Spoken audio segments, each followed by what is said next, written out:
कैमरे के पीछे की कहानियां आज हम आपको बता रहे हैं। ये कैमरे के पीछे की कहानियां बनी कैसे, ये कैमरा ऑन किसने किया और ये कैमरे में जो कहानियां बनी वो आप तक किसने पहुंचाई, उसी शख्सियत से अब बात करने की बारी है। जी हाँ, मैं बात कर रही हूँ हमारी वीएनएम टीवी चैनल के फाउंडर, जिनकी सोच ने आज 24 साल तक वडोदरा शहर को उन बातों से वाकिफ़ करवाया जो शायद आप अखबार में पढ़ते थे और वो विजुअल के ज़रिए आपके घर रोज़ लेकर आने की सोच रखते थे। नफीस खान सर, पूरी टीम की ओर से आपको धन्यवाद करना चाहूँगी कि आपने ये चैनल जब शुरू किया तभी हमें मौका मिला, तो सबसे पहले तो आपका शुक्रिया। सबसे पहले तो आपका, गायत्री, दर्शक मित्रों का सबका शुक्रिया। सारा क्रेडिट जो आपने मुझे दिया, मैं समझ सकता हूँ कि जो की पर्सन होता है उसके लिए जो साथ में कुलीग होते हैं वो हमेशा कहते हैं आप बहुत अच्छे, लेकिन मेरा ऐसा मानना है कि ये मेरा तो एक सोच थी जी। इंसान एक ख्वाब देखता है और ख्वाब को साकार करने में उसके साथ बहुत सारे लोग आते हैं। वो ड्रीम कम्स ट्रू, लेकिन वो अकेले नहीं आता है, बहुत सारे लोग मिलकर करते हैं। ऐसे ही मैंने एक सपना देखा था उस वक्त, और सपने में आप सब लोग थे उस वक्त कि यही होगा, कैमरामैन होंगे, कवरेज होगा, इस तरीके का। छोटी सी एक परिचय वाली बात बता दूं मैं कि मैं फ़ोटो पत्रकारिता से जुड़ा रहा हूँ, सब जानते हैं। आज भी मेरे ख्याल से मेरा चेहरा लोग नहीं जानते, लेकिन अगर मैं कहूँ कि नफीस खान बोल रहा हूँ तो आगे से पूछते हैं लोग कि वही फ़ोटोग्राफ़र जो लोकसत्ता में थे। तो बड़ा अच्छा लगता है। तो उस वक्त मुझे ऐसा लगा कि फ़ोटोग्राफ़ी के बाद में एक ऊंचाई पर पहुंचने के बाद क्या किया जाए। तो ये जो ख्वाब रोज़ आता था मुझे कि कुछ नया कर, तो ये वीएनएम की रचना हुई। तो ये एक छोटा सा सफ़र का एक पड़ाव था, और जहाँ तक 24 साल पूरे हुए मुझे तो अभी तक याद नहीं आता है, एकदम चुट्टी भरनी पड़ती है कि 24 साल वाकई निकल गए, क्योंकि इतना स्मूथली। अब देखिए, बिजनेस में मैं बिजनेस में नहीं था, मैं तो आर्ट लवर हूँ, कलाकार हूँ। तो बिजनेस में जाहिर सी बात है फेल्योर रहा। आप जैसे लोगों ने बिजनेस में मुझे साथ दिया, और उससे पहले भी काफ़ी सारे थे, थोड़ा सा नाम दो थे, विनीत कपूर थे, दीपक नावियार थे, मनोज त्रिखा सबसे इम्पॉर्टेंट आदमी थे जिन्होंने थोड़ा बिजनेस मुझे सिखाया। मनोज ने बहुत सिखाया कि ऐसे करो खान साहब, ऐसे करो खान साहब। बाकी मुझे बिजनेस से कोई मेरा कोई उससे ताल्लुक़ नहीं है। आर्ट की बात है, आर्ट के हिसाब से मैं सक्सेस रहा, और मेरा अकेले का जो विश्वास था कि मैं कर पाऊँगा, तो अकेले से कुछ नहीं होता। बड़ौदावासी आप लोग थे जिन्होंने मुझे ये हौसला दिया और कहा कि बहुत अच्छा, कि नफीस खान को खान साहब कहने लगे। पहले तो बहुत डर लगता था कि अरे खान साहब मुझे अच्छा नहीं लगता, इतना भारी भरकम नाम हो जाता है, तो मैं खाली नफीस कहा करता था कि भाई नफीस कहो, नफीस भाई ज़्यादा बेहतर है। एक खान वाला मामला ज़रा ठीक नहीं लगता मुझे। फिर धीरे धीरे आदत बन गई, लोग कहने लगे। फिर पता चला कि ये तो खान उसी तरह लगाते हैं जैसे भाई लगाते हैं, नफीस भाई, ऐसे नफीस खान ऐसा, तो वो उस तरीके का नहीं समझते हैं। तो कहानी वीएनएम की सारी सफलता का जो श्रेय जाता है ना, वो दर्शकों को जाता है, बड़ौदा के लोगों को जाता है। मुझे कभी भी नहीं लगता कि मैं इस चैनल का मालिक हूँ। मुझे लगता है कि आप और आप सब इसके मालिक हैं जी। मुझे तो एक भगवान ने, अल्लाह ने माध्यम बनाया है, और अब था भी क्या, कोई ठाकुर का बैकग्राउंड तो था नहीं। मतलब एक सोच शून्य से में से सर्जन की जी। और वो सर्जन का जो सर्जक था वो आप लोग थे। मैं तो सिर्फ एक माध्यम था, हूँ और रहूँगा। मैं आज हूँ, कल ना नहीं भी रहूँ, तो भी आप इस चीज़ को संभालना, आप भी संभालना। और तुम्हारा दूसरा सवाल दागो, उससे पहले कि कुछ लोग ऐसे हैं जो बिछड़ गए, वो अक्सर हमें याद आते हैं। कुछ तो कोरोना काल में बहुत सारे लोगों को हमने खो दिया, और कुछ ऐसे थे जो एक मेरे मतलब जो बुज़ुर्ग दोस्त कह सकते हैं उनको, बुज़ुर्ग दोस्त हैं मेरे एडी व्यास, हर साल याद करते हैं उनको। तो वो भी बहुत उत्साहित है। कितनी मरतबा मुझे कहना पड़ता था कि यार बस करो भाई, बहुत ज़्यादा हो गया। तो उनको याद करना मेरे लिए बहुत ज़रूरी है, क्योंकि जब वीएनएम की बात चलती है तो एडी व्यास ज़रूर आते हैं। मनोज तिरखा बहुत याद आते हैं। मनोज तिरखा मेरे दोस्त हैं। अभी और बात है, वो किसी और बिजनेस में चले गए, बड़े व्यापारी बन गए, मिलते ही नहीं हैं। अभी फ़ोन उठाओ तो होते हैं चंबा में हूँ, कश्मीर में हूँ, इधर उधर। तो मनोज बहुत याद आता है मुझे। और सबसे मतलब आप लोगों को सबके साथ में अजय को मैं कैसे भूल सकता हूँ। अजय जो है मेरे ट्रबल शूटर हैं और हमेशा वो साथ में रहते हैं। आज इत्तेफाक से हुआ कि कल से हम सोच रहे थे कि अजय से मैं बात करूँगा, लेकिन मैं किसी ग्राफिक डिज़ाइन में इतना उलझ गया। और फिर अचानक वो सुबह से राह देख रहा था कि मैंने कहा था तुम स्टूडियो ज़रा 5 मिनट के लिए आना। तो शाम को आए, तब तक मैं अपना डिज़ाइन कर रहा था स्टूडियो का बैकड्रॉप।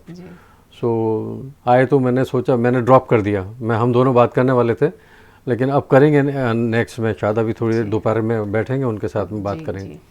तो उसका अकेले का ही हम लोगों ने विश लेके जाने दिया उसको। तो ऐसी छोटी मोटी बातें मैं जब भी तुमसे रूबरू होता हूँ या आपसे रूबरू होता हूँ तो मैं काम के अलावा मैं वो शेयर करना चाहता हूँ कि अकेलापन दूर होता है। जितने मेरे दर्शक हैं उनके साथ बात करके कि पता नहीं आज तक मेरा परिवार में सिर्फ मेरे 4-5 लोग नहीं आते, आप सब आते हैं। मैंने तो हमेशा आपको सबको परिवार ही माना है। और परिवार में ऊंच नीच होती रहती है, कुछ लोग अच्छे भी होते हैं, कुछ लोग ख़राब भी होते हैं। मतलब जो 4-5 लोगों का परिवार होता है वो भी शायद कहाँ बहुत अच्छे भी रह सकते हैं, बहुत सुखी भी नहीं रहते। सोच का फ़र्क होता है वहाँ पर, थोड़ा सा ऐसा लगता है। अदरवाइज परिवार होता है। मगर जैसे एक हाथ की उंगलियां एक तरीके की नहीं होती है, बस उसी तरह एक छोटा एक बड़ा सोच वाला होता है और चलता है। एडी व्यास सर को आपने याद किया तो यहाँ ये जिक्र करना ज़रूर चाहूँगी कि एडी व्यास सर और नफीस खान दोनों ने जब लोकसत्ता इंडियन एक्सप्रेस में वो काम करते रहे सालों तक, और उसके बाद में सालों तक वीएनएम को संभालते रहे। दोनों ने वीएनएम का जो एक बेस, इतना स्ट्रॉन्ग बेस बनाया है कि हम सबके लिए, हम जो टीम मेंबर हैं, परिवार के जो दूसरे सदस्य हैं, जो नए आते हैं वो भी, जो हम पुराने जितने भी लोग हैं, जहाँ भी जाते हैं, जिस शख्स से मिलते हैं, एक नाम तो ज़रूर वहाँ सुनने मिलता है। एडी व्यास की चैनल से आए हैं या नफीस खान की चैनल से आए हैं, ये दो नाम हर जगह हमें सुनने मिलता है। यानी कि वीएनएम टीवी को तो लोग जानते हैं, मगर वीएनएम टीवी को के जो करता धरता है, जिन्होंने इसकी नींव रखी, उसे आज तक लोग याद करते हैं। और हर घर में, आपके घर में भी वीएनएम से जुड़ी हुई बहुत कहानियाँ होगी। अभी एक फिल्म के डायरेक्टर हमारे स्टूडियो में आए थे। वो एक समय कोरियोग्राफी करते थे, एज अ कोरियोग्राफर उन्होंने करियर की शुरुआत की, फिर फिल्म डायरेक्शन में चले गए। तो उन्होंने कहा कि मेरे घर में यानी मेरे स्टूडेंट्स के पास, मेरे घर में वीएनएम की बहुत सारी ट्रॉफियां हैं। तो वो जो सर बोले डोले डांस कंपटीशन करते थे, उसकी ट्रॉफी उनके पास में है इतनी सारी। और इतने प्राउड से कहते थे, मुझे कह रहे थे उस दिन, कि मैं हर एक जगह पर कहता था कि वीएनएम बोले डोले डांस कंपटीशन जीत के आया हूँ, मेरे स्टूडेंट्स जीत के आए हैं। तो ये हमारे लिए बहुत प्राउड की बात हो जाती है। उस टाइम पे ऐसा लगता है कि हाँ, वडोदरा के कलाकारों को सराहने के लिए आपने जब इस चैनल की रचना की, वो कहीं ना कहीं हम लोग उस मकाम तक पहुँचे हैं।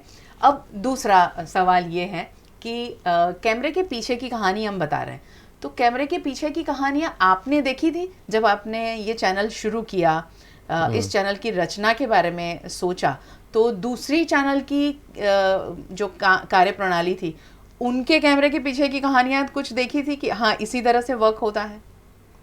नहीं गायत्री, उस वक्त में क्या था कि इलेक्ट्रॉनिक मीडिया शुरू में मतलब आया ही था जी। जी न्यूज़ आ चुका था 95 में, आज तक का हुआ था। उसके बाद तो उस ज़माने में मैं फ़ोटो जर्नलिस्ट हुआ करता था जी। तो तब से मुझे ऐसा लगता था। फिर इत्तेफाक ऐसा हुआ कि उन्होंने मुझे एंगेज भी किया एज ए स्ट्रिंगर। सबसे पहले मैं जी न्यूज़ का स्ट्रिंगर रहा जी। फिर उसके बाद में जब ये आज तक रेगुलर हुआ तो धीमन भाई और पता नहीं कहीं ना कहीं इंडियन एक्सप्रेस से लोग जो जुड़े हुए थे ना, उन्होंने कहीं ना से कहीं ढूंढ लिया आज आपको। तक में बात की होगी, और ये भगवान का शुक्र है कि वो ऐसी बातें वहाँ होती हैं। और मुझे फ़ोन आया जी से, श्रेणी देसाई करके उस वक्त थी ज़माने में, तो कि नफीस भाई, उनके भाई जो हैं वो मेरे दोस्त थे। तो उन्होंने कहा कि जी में काम करोगे? मैंने कहा क्यों, और पूछ मैं तो यही सोच रहा हूँ। मैं कहा अंधे को क्या चाहिए, यानी दो वीएनएम आंखें। टीवी के साथ साथ जी से जुड़े आप? पहले वीएनएम से भी पहले। अच्छा। हाँ, वीएनएम टीवी तो 98 में शुरू हुआ ना अपना। जी, जी। वो 95 में से शुरू हो गया था। मैं जी। 4-5 साल मैंने जो है वो उसका काम किया अपना स्टिंगर जी, जी। और रहा वीएनएम का सवाल, तो वीएनएम में फिर मुझे लगा था कि यहाँ लोकल में ऐसा लगता है कि जो फोटोग्राफ छपते हैं वो कल छपते हैं। जी। अब आज घटना हुई आज दोपहर में, तो पूरा रात चलेगी, फिर सुबह में होगा, तो काफ़ी लंबा गैप होता था। फिर कम्युनिकेशन, मुझे एक शौक़ रहा शुरू से कि लोग मिलजुल कर रहें, जितना हो सके मिलजुल कर रहें, प्यार से रहें, मोहब्बत से रहें।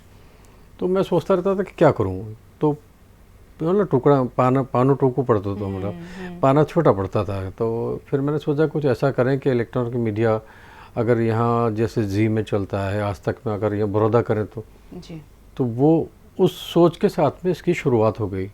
फिर उन ज़माने में न्यूज़ लॉन्ड्री की जो ऑनर हैं, उन्होंने एक न्यूज़ ट्रैक VHS के ऊपर शूट करके मैगज़ीन लॉन्च किया वीडियो था। मैगज़ीन। वीडियो मैगज़ीन जी।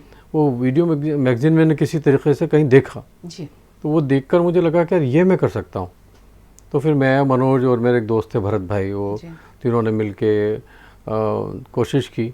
मुझे 2 लोग चाहिए थे, तो मैंने लोग सेलेक्ट किए और इसमें ये लोग सबसे पहले हमने इनका सिलेक्शन किया। फिर एक टेलीविज़न लाए, VHS कैमरा लेकर आए और ऐसे ही बनाते थे जी।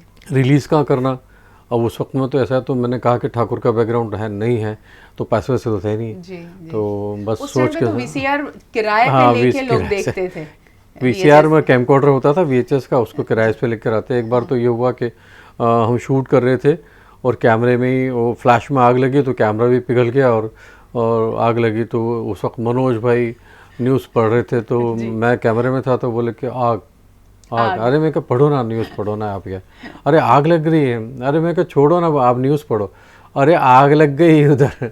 इस तरीके का शुरुआत हुई हमारी कि ये घटना याद रखी है था कि हाँ कुछ तो करना है, कुछ करना है। VHS का टेक्नोलॉजी जब आई सर, तो मुझे ऐसा याद है कि हमने भार्गव भट्ट के साथ में मिलकर, भार्गव भट्ट अहमदाबाद से, उस वक्त से हमने शुरू किया था कि इंटरनेट पे हमारी खबरें जाए। मैं सुनाऊं, तेरा सवाल समझ गया मैं एक बहुत इंटरेस्टिंग किस्सा है कि मेरे एक दोस्त हैं भार्गव भट्ट जी, जी। अल्ट्रा इन्फोटेक वाले जो सिद्धार्थ में हुआ करते थे, उसी का जिक्र मैंने किया। उस वक्त वो बार बार में मुझे कहते कि नफीस भाई मुझे दो, मैं इंटरनेट पे डालूंगा। अब इंटरनेट पे मुझे देख के ऐसा लगता है यार कैसा आदमी है, इंटरनेट पे क्या करेंगे। लेकिन वो शाम को मैंने मना करता, मैं सर मैं नहीं दे पाऊंगा। कौन से ईयर की बात है सर? 2000 यानी एक साल बाद ही। हाँ, 98 में वीएनएम शुरू हुआ, वो तो बिल्कुल इनिशियल स्टेज पे ही। पता नहीं मैं उनसे कभी रूबरू मिला नहीं था, मेरे वैसे दोस्त नहीं थे, लेकिन मेरा तो बड़ौदा ही परिवार है, तो सभी दोस्त हैं। तो वो हक से आए, बोले आप नफीस भाई मैं आपको सिखाऊंगा इंटरनेट पे। और मुझे उस वक्त इंटरनेट से बहुत चिढ़ती, मैं क्या यार दिन भर हम लोग ऐसे ही नहीं पहुंच पाते और आप ये इंटरनेट 5 बजे लेने आ जाते हैं, कहाँ से करूँ। तो फिर भी खड़े रहते हैं सब। Thank you very much Bhargav भाई, मैं आपका बहुत शुक्रगुजार हूँ कि उस वक्त मैं मना करता रहा और वो जिद करते रहे। ऐसे भार्गव भाई थे। उनका फोटोग्राफ इसमें जरूर इंसर्ट करना आज। जी जी सर, मुझे याद है कि भार्गव भट्ट उस वक्त जब इंटरनेट की बातें करते थे, हमें कहते थे कि एक वक्त आएगा गायत्री बहन कि इसी की बोलबाला होगी, आप इंटरनेट के बगैर जी नहीं पाओगे। और वही हम आज वो दौर देख रहे हैं। वो है ना येलो पेजेस चलाते थे। येलो पेजेस में पूरी आज जो लोग ऐसा दमखम रखते हैं कि हमने अच्छा पोर्टल बनाया, अरे उस जमाने में भार्गव भट्ट ने बना लिया था सब, और बहुत सारी इन्फॉर्मेशन देते थे वो लोगों को। और उनका राब्ता वैसे इंटरनेशनली था ना, तो सारे जो इंटरनेशनल के अपने जो दूसरे भाई हैं, येलो पेजेस वो प्रॉपर्टी और ये सब का, यानी वो एक पोर्टल कह सकते हैं, पोर्टल ही था। जी जी जी जी सर, 2013 में हमने YouTube चैनल बनाया तो ये यूट्यूब चैनल, क्योंकि 2013 यानी ऑलमोस्ट उस टाइम पे भी इंटरनेट, ये फेसबुक वगैरह का इतनी बोलबाला इतना ज्यादा नहीं था। हाँ, 2011 से लोग समझने लगे थे कि हाँ फेसबुक जैसा कोई है, कहीं पर कुछ हम हमारा खुद के कुछ फोटो अपलोड कर सकते हैं। तो 2013 में जब यूट्यूब चैनल, तब तो आप टेक्नोलॉजी से काफी नजदीक हो गए थे। तो ये ख्याल कैसे आया कि यूट्यूब पे भी कोई चैनल बनता है और इस तरह से हमें ये जरिए से भी हम लोगों तक पहुंच सकते हैं? जैसे भार्गव भट्ट का नाम लिया और एक नाम भूल गया, अमित त्रिवेदी जी। अमित त्रिवेदी भी पहले से टेक्नोलॉजी में मास्टर थे जी। और जैसे मैं न्यूज़ बनाता या हम बनाते तो कहते कि यार मैं इसको लाइव कर दूं, आप कुछ प्रोग्राम कर रहे हो तो मैं इसको लाइव कर दूं। मैं लाइव क्या होता है?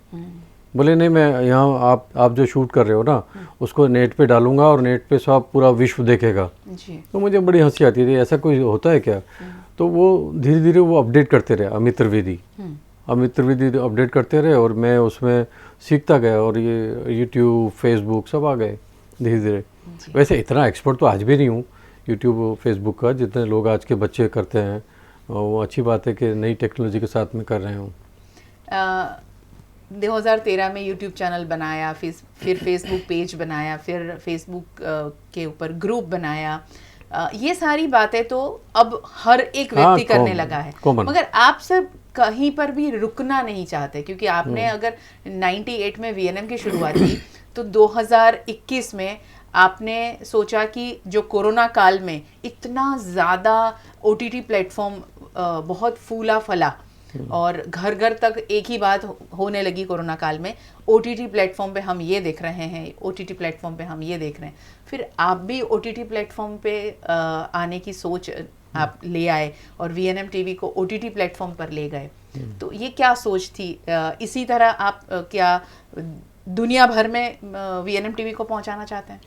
नहीं, मेरी एक सोच और ज़िद है कि एक मज़ेदार क़िस्सा है कि मैं 1983 में रावपुरा में एक दुकान, मतलब फोटोग्राफी शॉप थी, GN हकीम एंड सन्स।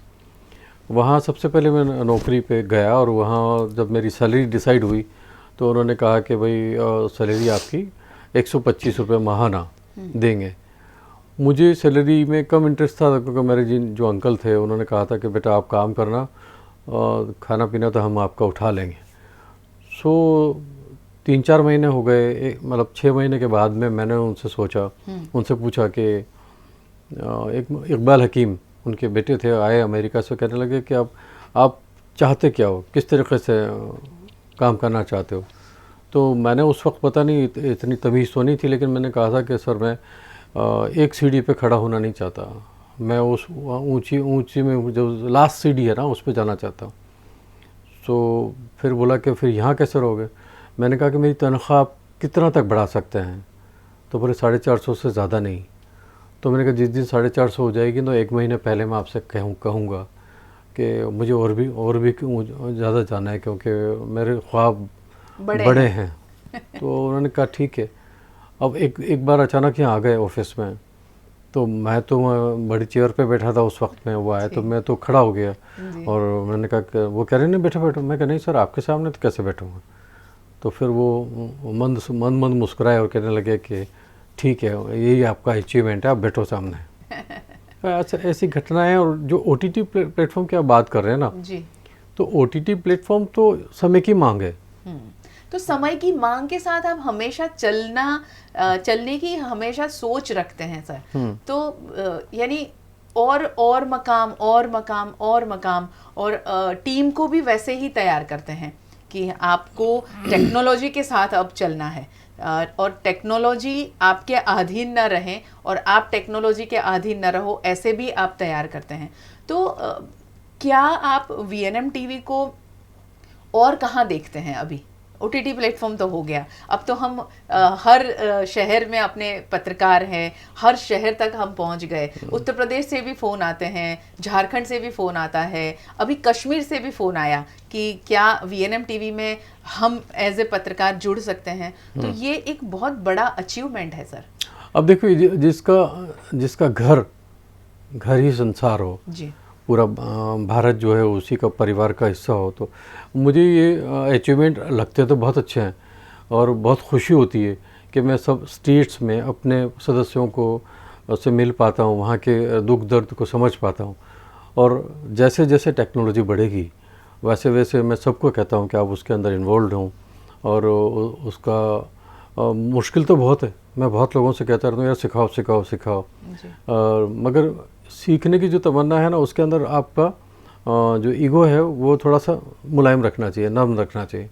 जिससे भी सीख सकते हैं आप, उससे ज़रूर सीखिए, चाहे वो छोटा पानी पिलाने वाला क्यों ना हो। मैं तो हर रोज़ हर दिन इवन ऑटो रिक्शा में भी जाता हूँ, उनसे भी सीखता हूँ और उनसे भी कुछ दो बातें कर लेता हूँ कि भाई किस तरीके से कमाते हो, क्या करते हो। नई ऑटो रिक्शा देखो, रिक्शा वाले भी अपना एकदम मॉडिफाई करके घूम रहे हैं। तो जब इस लेवल पे आप आम आदमी इतने अच्छे ढंग से जी रहा है और सीख रहा है तो हम क्यों नहीं। तो अब देखता हूँ कि नई टेक्नोलॉजी क्या आएगी, हो सकता है, हाँ हो सकता है अब यहाँ से उड़ के चांद पे जाना पड़े। सर फिर वडोदरा वासियों को अगर कुछ कहना है। नहीं मैं समझ रहा था कि तुम ये कहोगी जी। ये जितनी सारी बातें की ना मैंने, वो सब आपकी बदौलत की हैं। आपने अगर हिम्मत ना दी होती मुझे तो मैं टूट गया होता, यकीन मानिए। क्योंकि आपकी जो हूँफ, अपने गुजराती में हूँफ अरे, और जो भी हौसला है, वो कहते हैं ना उड़ान परों से नहीं होती, हौसलों से होती है। और हौसला जो है वो लोग देते हैं, तब जाके ये उड़ान होती है। तो मैंने हमेशा से लोगों को अपने लिए अच्छी सोच के लिए देखा है और अब मैं तिल तिल उनका ऋणी हूँ। और मैं कोशिश कर रहा हूँ कि बाकी रेस्ट ऑफ लाइफ जो है मैं किस तरीके से उनको जो प्यार और जो दुलार आपने दिया है उसको कैसे लौटाऊँ। लौटाने का मतलब ऐसा मत समझना कि मैं ओछा हूँ और आपने दिया मैं, लेकिन वो सब चीज़ें हैं मैं लौटा नहीं पा रहा हूँ। मैं बहुत कोशिश कर रहा हूँ आपसे, मैं हर चीज़ आपको दे दूँ। और एक चीज़ और है कि मैंने आपसे सबसे सीखा है, मुझे आप है ना किसी नेगेटिविटी में नहीं जाने देते। कभी इत्तेफाक से ऐसे माहौल हुआ और मैं गया भी ना, तो आप सोचो कि या तो पकड़ा गया या आपने रोक दिया। एक छोटा सा एक मिसाल देता हूँ आपको। मैं ट्रैफिक को बहुत फॉलो करता हूँ, हर चीज़ को फॉलो, लोगों को भी समझाता हूँ। एक बार मेरे जो कैमरामैन हैं दोस्त भरत भाई, तो मुझे बाइक पे बिठा के लेकर गए और रॉन्ग साइड जाने लगे, वेलकम की तरफ। मैंने कहा नहीं आप राउंड लगा के चलिए। तो भरत भाई ने कहा ना वांधो नहीं, चाले हमें रोज़ जाइए अच्छे। तो चल ले गए उधर से, एक बार ले गए, दो बार ले गए। अब एक दिन मुझे ऐसा हुआ कि मुझे जल्दी जाना था जी, तो मुझे लगा कि मैं इधर से चला जाऊं जिधर से भरत भाई जाते हैं। तो जैसे वहाँ क्रॉसिंग पर गया, ऐसे ही एक पुलिस वाले भाई आए और कहने लगे रुक जाओ। तो भरत भाई अक्सर कहते थे जो पुलिस वाला पकड़, वाह प्रीस माचिए भाई, तो ये जवा दे। तो मैंने भी कहा कि भाई मैं प्रेस में हूँ। तो उसने जोर से कहा तो शू थे गो। तो मैंने लगा 4-5 लोग और देख रहे थे, वो बोले क्या हो गया। तो मैं कहा भैया आप ये रसीद बनाओ, और भूल हो गई मेरे से। तो ऐसे जब भी मैंने कोशिश की तो या तो लोगों ने पकड़ के रख दिया, ये अल्लाह का शुक्र है, ये बहुत बड़ा करम है कि किसी को इधर उधर लेफ्ट राइट जाने नहीं देता वो। बहुत सारी बातें हैं मेरे, मतलब जब भी मैं कैमरे पे आता हूँ तो मैं तो अपने जो मित्र हैं आप सब है ना, दोस्त हैं, वडील हैं, वालदैन हैं, सब वालिद के उम्र के, वालदा के उम्र के हैं, उनके सबके। मेरी वालदा भी इस साल गुज़र गई, उनको भी अल्लाह जन्नत नसीब करे, आप भी दुआ कीजिएगा।